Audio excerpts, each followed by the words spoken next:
प्रिय विद्यार्थियों, नमो नमः। मैं रश्मि अग्निहोत्री शिप्रा विद्यालय से संस्कृत की कक्षा में आप सभी का स्वागत है। आज हम चतुर्दशः पाठ 14 नीति नवनीतम का अध्ययन करेंगे। नीति नवनीतम अर्थात मक्खन के समान नीति युक्त जो बातें हैं यहाँ पर, है ना, ऐसी बातें जो मक्खन के समान और नीतिपूर्ण होती है, नीति युक्त होती है, जो हमारे जीवन में उतारने योग्य होती है, जिनका अनुसरण करके हम आदर्श समाज में आदर्श स्थापित कर सकते हैं। चलिए, पहला जो इसमें श्लोक है, यस्मिन् जीवति जीवन्ति बहवा सह तु जीवति कुरुते किं न काकोऽपि चच्वा स्वोदरम पूर्णम स्वधन उदर पूर्णम। स्व अपना, उदर पेट, पूर्णम पूरा करना, पूर्ति करना, अपने पेट की पूर्ति करना, अपने भूख को शांत करना। ठीक है। यस्मिन जीवति जीवंती, यस्मिन जिसके, जीवती जीवित रहने पर, जिसके जीवित रहने पर, जीवंती जीते हैं, बहवः सह बहुत से, जिसके जीवित रहने पर बहुत से जीवित रहते हैं, सातु जीवती उसका वही जीते हैं, अर्थात वह तो जीता है। ठीक है। जिसके जीने से बहुत से प्राणी जीते हैं, वास्तव में उसी प्राणी का जीवन सार्थक है। जिसके जीवित रहने से बहुत से जीवित रहते हैं, वास्तव में उसी का जीवन सार्थक है। कुरुते किम न काकोपी, कुरुते है ना, काकोपी अर्थात काकह धन अपी, कौआ भी। ठीक है, कौआ भी। कुरुते किम न काको अपी, अन्यथा, कुरुते किम न अन्यथा कौआ भी क्या अपनी चोंच से अपना पेट नहीं भरता है। चत्वह चोंच से, काको अपी कौआ भी अपनी चोंच से अपना पेट नहीं भरता है। कहने का तात्पर्य है कि अपना पेट तो सभी भर लेते हैं, लेकिन जो दूसरों के लिए जीवित रहते हैं उनका जीवन ही सार्थक होता है। यो ध्रुवाणी ध्रुवाणी परित्यज्य अध्रुवाणी निषेवते ध्रुवाणी तस्य नश्यन्ति अध्रुवम नष्टमेव ही। यहाँ पर आप देखेंगे कि यो ध्रुवाणी अर्थात स्थित या निश्चित वस्तुओं को, ध्रुवाणी स्थिर या निश्चित वस्तुओं को, परित्यज्य त्याग करके, छोड़ करके, अध्रुवाणी अस्थिर या अनिश्चित वस्तुओं को, निषेवते सेवन करता है। जो निश्चित या स्थिर वस्तुओं को छोड़ के अनिश्चित का सेवन करता है, जो उसे प्राप्त नहीं है उसके बारे में सोचता है या उसकी कामना करता है, तो उसका तो ध्रुवाणी तस्य नश्यन्ति, उसका तो अनिश्चित, कहने का तात्पर्य है कि उसका तो जो अनिश्चित है वह उसकी निश्चित वस्तु भी नहीं रहती, और निश्चित तो स्वयं ही नश्वर है।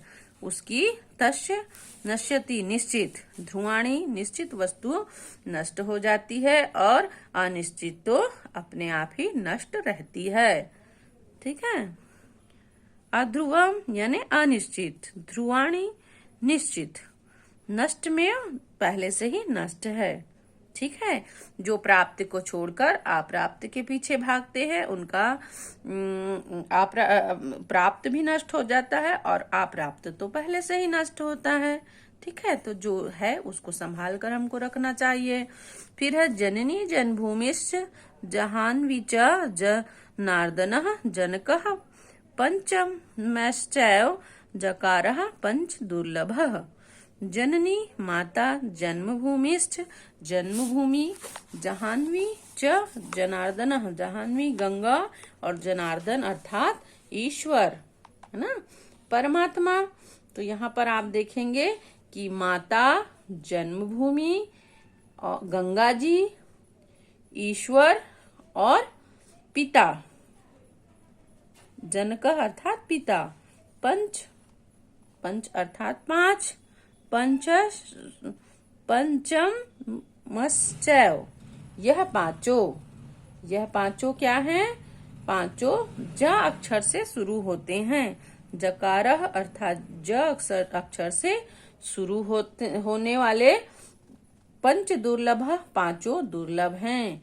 यह आसानी से नहीं मिलते, अर्थात यह हमारे जीवन में बहुत ही महत्व रखते हैं। कौन पांच बच्चों? माता, जन्मभूमि, गंगा जी, भगवान ईश्वर और हमारे पिता। ये पांचों ज अक्षर से शुरू होने वाले दुर्लभ हैं और हमें आसानी से नहीं मिलते। फिर है अगला जो है अहि नृपम चा शार्दूलम किटीच बालकम तथा। फिर है परश्वानम चा मूर्खम चा सप्त सुप्ता न बोध्येत है। ठीक है, तो अर्ही का यहाँ पर अर्थ है सांप। शार्दुल अर्थात सिंह। किटीच कहते हैं बर्र, मधुमक्खी। और बालक शिशु।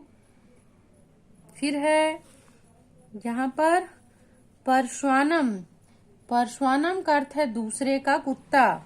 पर अर्थात दूसरा, श्वान अर्थात कुत्ता, दूसरे का कुत्ता। च मूर्ख, च सप्त सुप्ता न बोध्यते, और मूर्ख। ये सातों यदि सोए हो तो इन्हें नहीं जगाना चाहिए। बोधियेत नहीं जगाना चाहिए। किसको किसको? सातों को नहीं जगाना चाहिए बच्चों। जो यहाँ पर सांप है ना, सांप, राजा नृप को राजा कहते हैं, नृपम राजा। सांप, राजा, शेर, मधुमक्खी, बालक, दूसरे का कुत्ता और मूर्ख। ये सातों यदि सोए हो तो इन्हें नहीं जगाना चाहिए। ठीक है, दूसरे का कुत्ता और मूर्ख, ये सब इन्हें सोते रहने देना चाहिए, नहीं जगाना चाहिए। क्योंकि इनके जगाने से हानि ही है, कोई लाभ नहीं है, इसलिए इन्हें सोते रहने देना चाहिए। फिर है विद्यार्थी, सेवकः, पांथः, क्षुधा तो भयकातरः, भंडारी, प्रतिहारी च सप्त सुप्तान प्रबोध्येत। विद्यार्थी, सेवक और राहगीर, है ना। पांथा मतलब राहगीर, क्षुधार्थो मतलब भूखा, जो भूख से पीड़ित हो। भय का तरह मतलब डर से जो डरा हुआ हो, पहले से ही जो डरा हुआ हो। और भंडारी किसे कहते हैं बच्चों? भंडारी अर्थात जो भंडार घर संभालता हो। और द्वारपाल, ठीक है, प्रतिहारी का अर्थ है द्वारपाल। ये सात यदि सोए हुए हों तो इन्हें जगा देना चाहिए, क्योंकि इनका सोना कष्टदायक है। हमें इनके जागने से ही लाभ है और इनके सोने से हानि है। ठीक है, तो किन किन को जगा देना चाहिए बच्चों? छात्र, सेवक, राहगीर, भूखा व्यक्ति, डरा हुआ व्यक्ति और भंडारी और द्वारपाल। ये यदि सातों सोए हो तो इन्हें जगा देना चाहिए। ठीक है, फिर है अगला है कामम, क्रोधम तथा लोभम, स्वादम, श्रृंगार, कौतुके, अति निद्राम, अति सेवाम च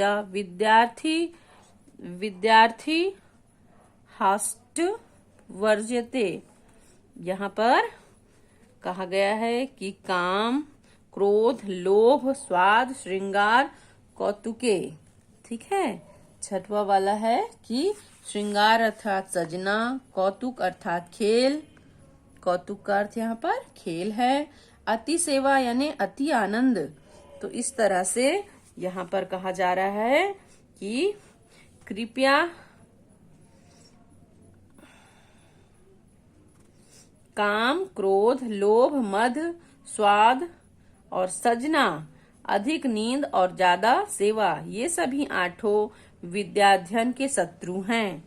ठीक है, कौन कौन विद्याध्ययन के शत्रु हैं? काम, क्रोध, लोभ, स्वाद और श्रृंगार।